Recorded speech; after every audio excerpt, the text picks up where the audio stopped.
Welcome to the Human Capital Innovations Podcast, your go-to source for personal, professional, and organizational growth and development. We hope you tune in often for all things people management, organizational development and change, organizational leadership, and social impact related. Maximize your personal and organizational potential with Human Capital Innovations Podcast.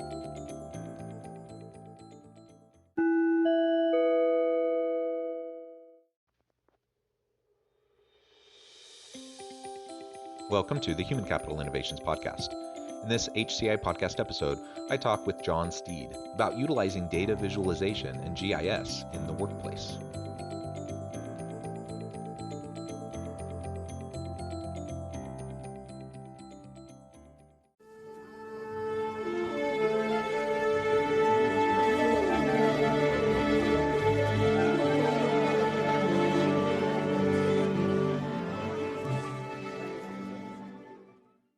John Steed, welcome to the Human Capital Innovations Podcast. Thank you, John.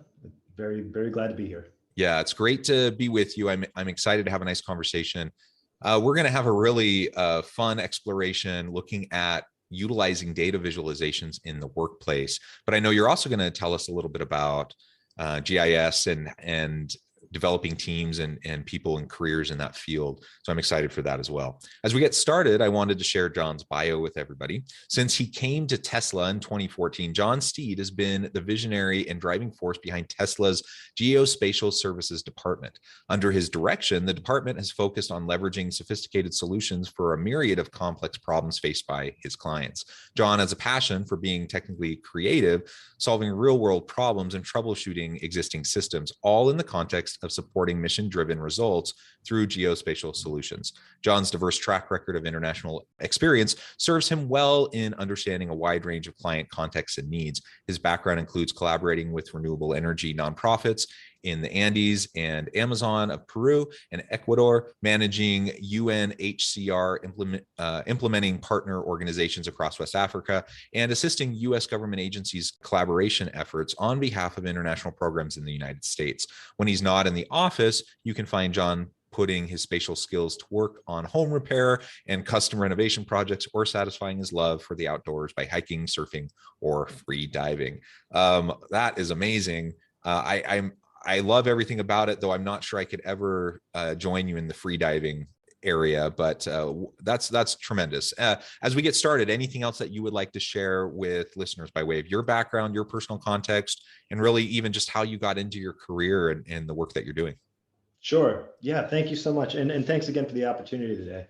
My career has been very scattered, and it took me a while to end up where I'm at. But I do have to say that, like what you mentioned with the international development and the humanitarian aid aspect, really sort of shaped where I am now and sort of shaped my focus of GIS. So, I mean, my main focus and what I do every day is geographic information systems, making maps, visualizations, infographics that help clients sort of understand situational context around the work that they're doing.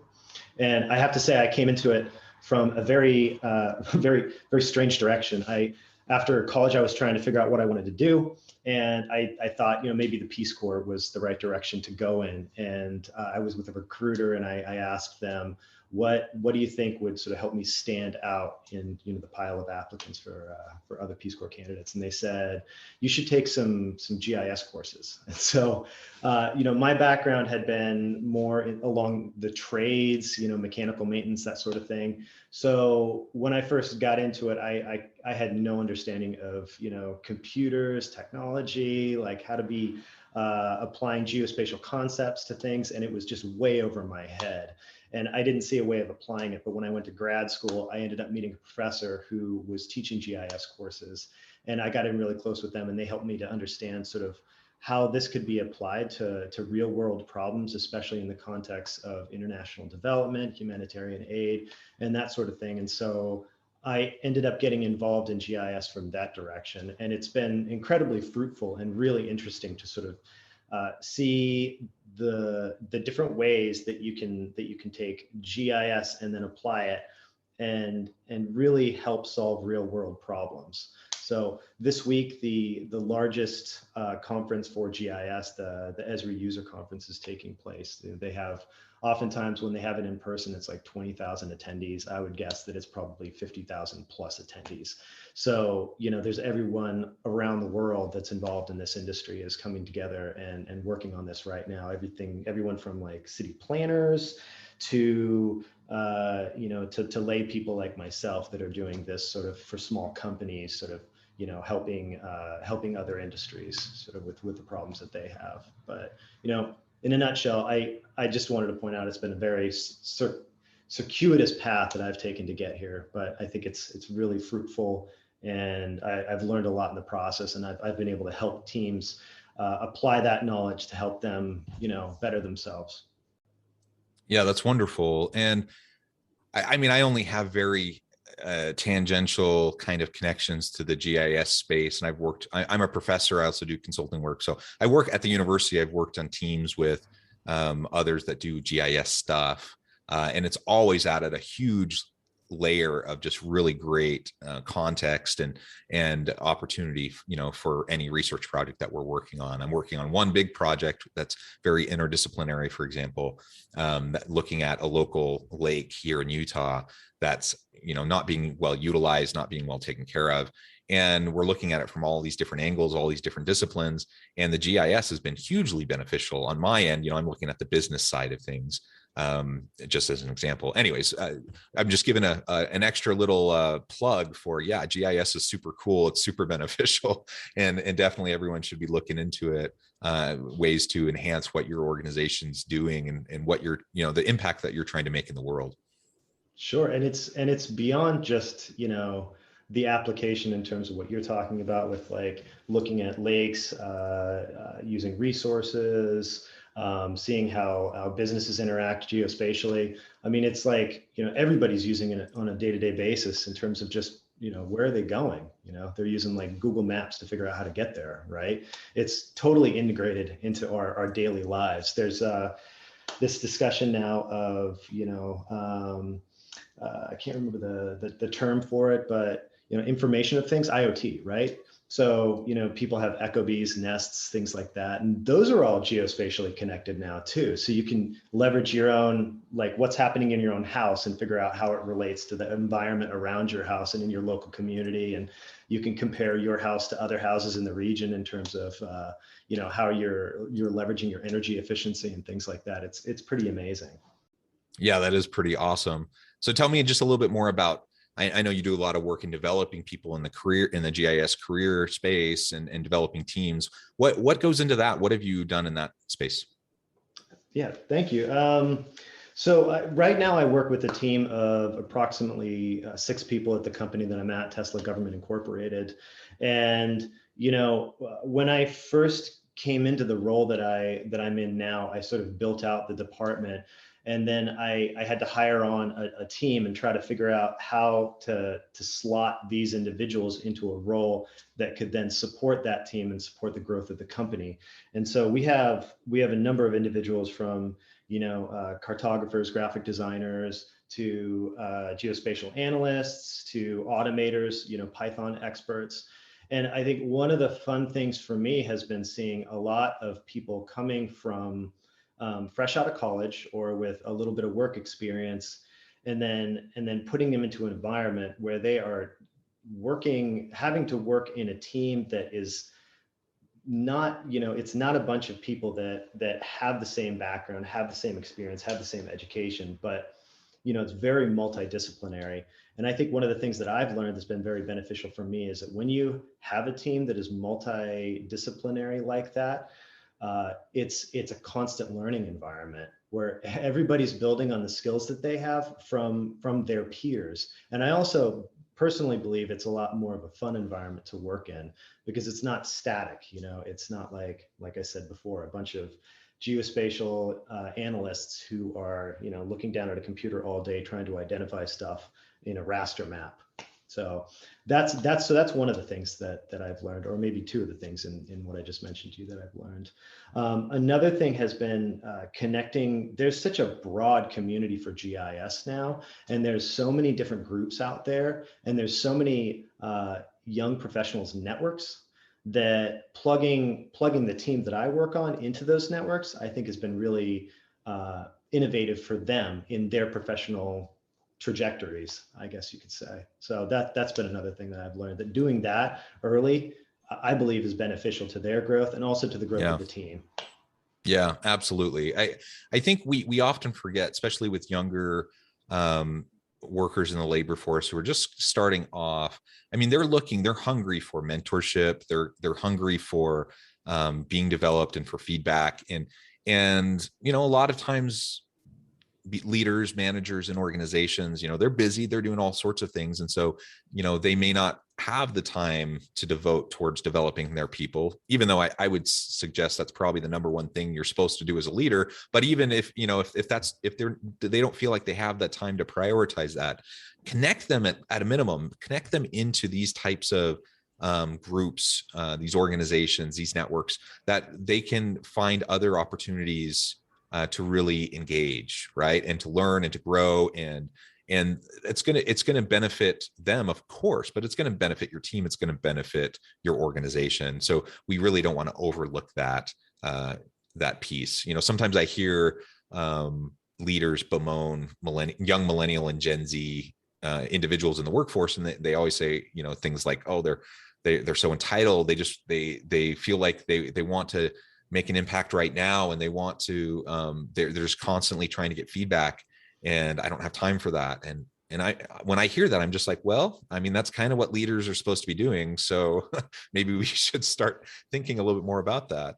No, I completely agree. And also, I mean, I haven't felt that about the team that I'm on. I mean, I could see, I see that stereotype, I hear that stereotype, but I feel like when you're engaged with the people that you work with, they become more engaged in the work that they're doing, and they become more appreciative of the job, and it becomes more than just a job,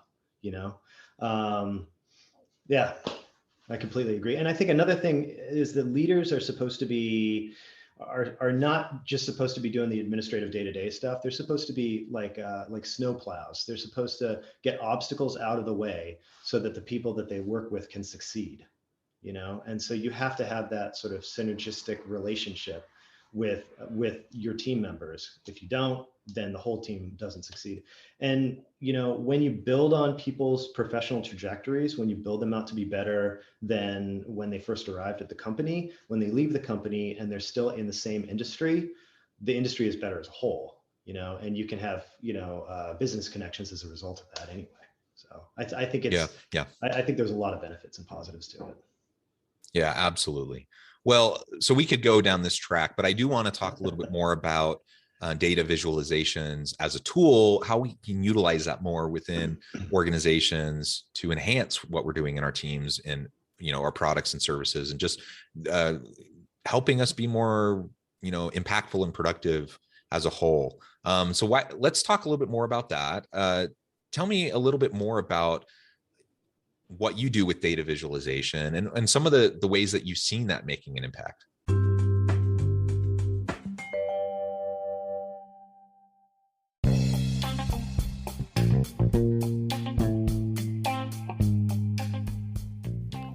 I'm excited to announce the publication of my new book from HCI Press, The Alchemy of Truly Remarkable Leadership: Ordinary, Everyday Actions That Produce Extraordinary Results. Consider how the nature of work has shifted over the past 50 years.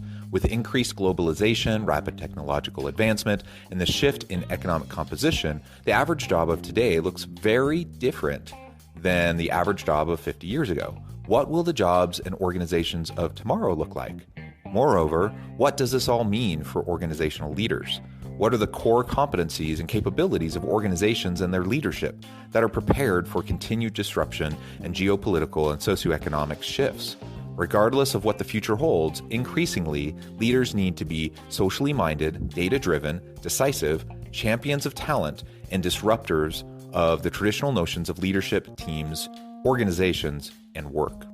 The Alchemy of Truly Remarkable Leadership will help you to explore your own leadership competencies and capabilities and consider ways to apply and implement them into your workplace and personal life.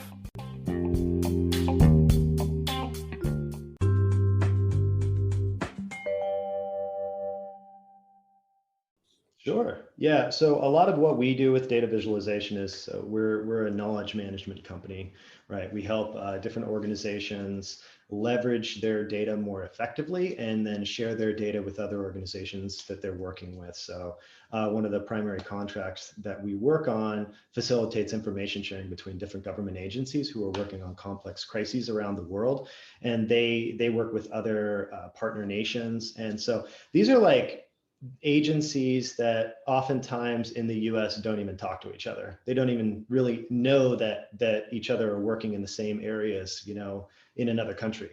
And so I find that one of the greatest impacts that I see that I feel good about is when two people that are working for different agencies in the same location learn about each other and then start working together.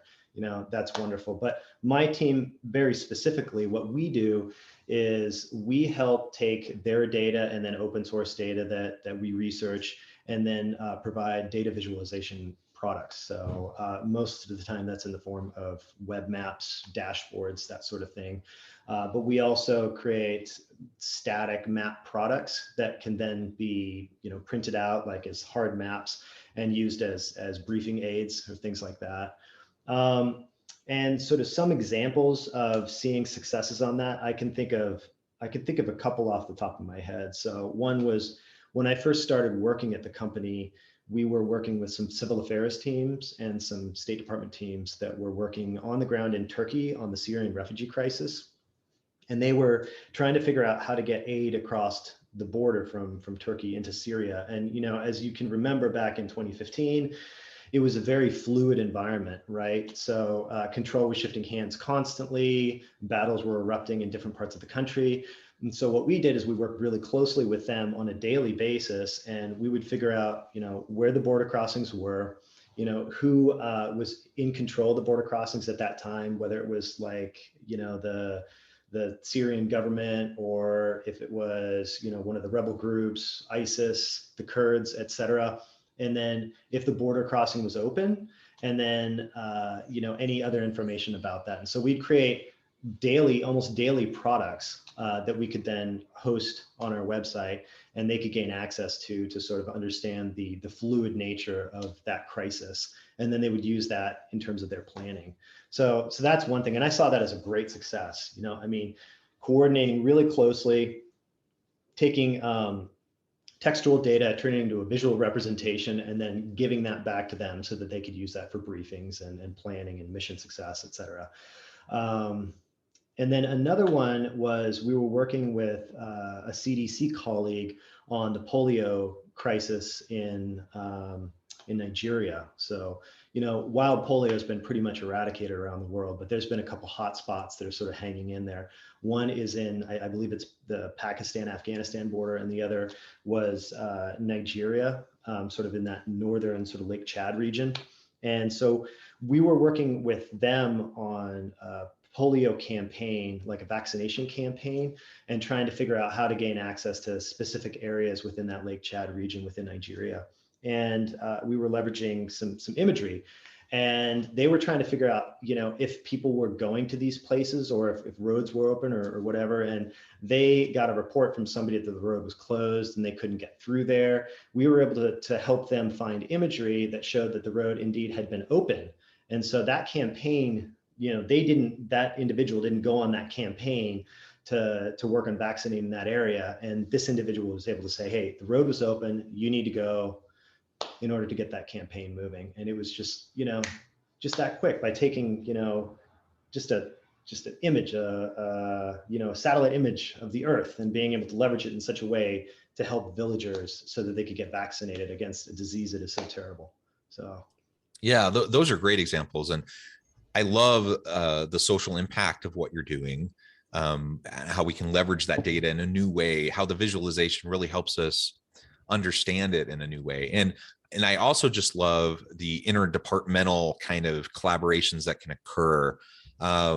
We really need to get better at collaborations. We need to get better at breaking down silos and more, interdisciplinary, multidisciplinary work in organizations or across government agencies or whatever. And honestly, most organizations are pretty darn bad at that. They just get so siloed. And so one of the Yeah. things I love about GIS stuff and data visualization generally is that it really does the illustrative elements of the data visualization really allows us the shared language to be able to find connection points where maybe before it was more abstract and people couldn't quite see it or feel it. They knew in principle that there should be connection, but they didn't really know what that meant. But now we're kind of breaking. I see this as one way to break down those barriers so that we Yeah. really can work more collaboratively. Yeah, and I think I always think back to where I began with GIS. What they always show you is the first map, or the first use of GIS was the Broad Street pump in London, right? Looking for the outbreak of typhoid. Was it? No, it wasn't typhoid. It was like a dysentery or something like that, cholera, I believe, right? And John Snow, made a map of all the pumps and the outbreaks in the area, and he was able to see this correlation between this one well, this one pump, which was the Broad Street pump, and it was the first use of GIS, first application of GIS back in the 1800s that we know about. Maybe it was before that. I don't remember, but yeah, it's pretty cool. I mean, it is very multidisciplinary. Yeah. So what would you suggest to leaders, listening to this and like, well, GIS sounds cool. I don't really know how to do it. I don't know what that would really mean for me or my team. What's like an easy way to start kind of getting your feet wet, better understanding data, GIS specifically, data visualization more generally, and what can leaders in organizations start to do to utilize that better? Yeah, that's a really tough question that you just pinpointed right there. That's something that people in the GIS field have been working on for a really long time, and I've actually been working on for a really long time. When I was in Africa working in humanitarian aid, I was working in the Malian refugee crisis. I was working with camp management, community services, and food distribution. And we were in a number of camps in Burkina Faso. We were also working in protection services in Mali. That means when refugees go back to their country of origin, there are service deliveries that can aid those individuals if they have specific needs, like if they have disabilities, or if they're single mothers, or things like that. And we could identify all of these individuals, the services that they were getting, and technically where they lived within camps, because they were supposed to have a location within a camp, but nobody was mapping it, right? And then when they left the country and were going back, they would have to leave what's called their attestation card, which is their refugee card, before they left to go back to their country of origin. So we knew when they were going back, but this information wasn't getting back to Mali, to our organization in Mali, or UNHCR in Mali. And so I thought, this is a GIS problem right here. You can pinpoint all the information, where people are located, who needs what, where they're going, when they left, the timing of it as well. You can send all this information back to your teams there, and you can connect all the dots, and you can make sure that service delivery is happening effectively, from the time that they're refugees getting food distribution in one country to the time that they're going back, and how they're getting that continuation of services in their home country. And I tried to sell this to leadership, to UNHCR, and also to the organization I was working with. And what I got from them was, this is a great idea. This is a fantastic plan. Where's the money going to come from? How are you going to do this? And what I was thinking the whole time was, this pays for itself. You do this now, it's a drop in the bucket, and it pays for itself, because there's wasted services happening all the time. So I learned a valuable lesson there. And so this is something that I think about now all the time when I'm thinking about, how do I sell this up? And the biggest thing that I can think of is, you always try to figure out who will support you, and they have to be in a leadership position, and then how to get them to back you up, because oftentimes you won't be able to do it yourself. You need them to back you up. So when I try to show these things to leaders, I try to leverage previous examples of success, and then show those examples to those leaders and say, this is something that we can do. It's not going to look like this. It's going to look different. It's going to look like what we're trying to do, but this can be the outcome for you. And I mean, hopefully if their ears are open, that works for you. And if you have that other person that's your stakeholder supporting you, then you have more of a metric of success there. Yeah, excellent, excellent. And it is a tricky thing. I'm part of a project at the university. This is a inward facing, university facing visualization tool that a team of us put together. And like you just said, like it seems like a no-brainer to us. Like, of course, we should be utilizing this. It's integrating all these different data points that can really help us in a lot of ways. And yet, selling it up the line has been a real challenge, and trying to get further implementation. And so we can never forget about that. No matter how cool the technology is, no matter how cool the system is, ultimately, we have to convince people and we have to sell people on it. Otherwise, it's not going to take effect. And so that's kind of one thing we've been wrestling with on that team. And I resonated very well with you as you were describing that challenge that you faced. Well, John, it has been a real pleasure. I note the time. I recognize we're getting close to the end of our time together. But before we close, I wanted to give you a chance to share with listeners how they can get connected with you, find out more about the work that you're doing, and give us the last word on the topic for today. Absolutely. Thanks a lot. So you can find out more about me and the company I work for, Tesla Government Incorporated, at teslagovernment.com. I'm also on LinkedIn, John Michael Steed. And the last word on GIS, you're using it every single day, even if you don't think about it. It's everywhere around you. It is, at this point, it's like technology. It's like your computer. It is ubiquitous. So there's a value in it. And I think at this point, if you're not in front of the curve, you're behind it. So get involved. Excellent. Thank you, John. It has been a real pleasure. I encourage listeners to reach out to get connected, find out more about what John can do for you. And as always, I hope everyone can stay healthy and safe, that you can find meaning and purpose at work each and every day. And I hope you all have a great week.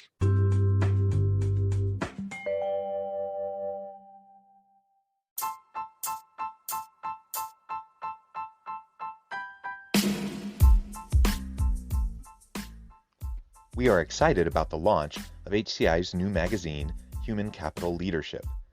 Human Capital Leadership is a free, interactive e-magazine designed to help individuals, leaders, and organizations find innovative approaches to maximize their human capital potential. We will be publishing issues quarterly in August, November, February, and May. Check out the first issue and let us know what you think.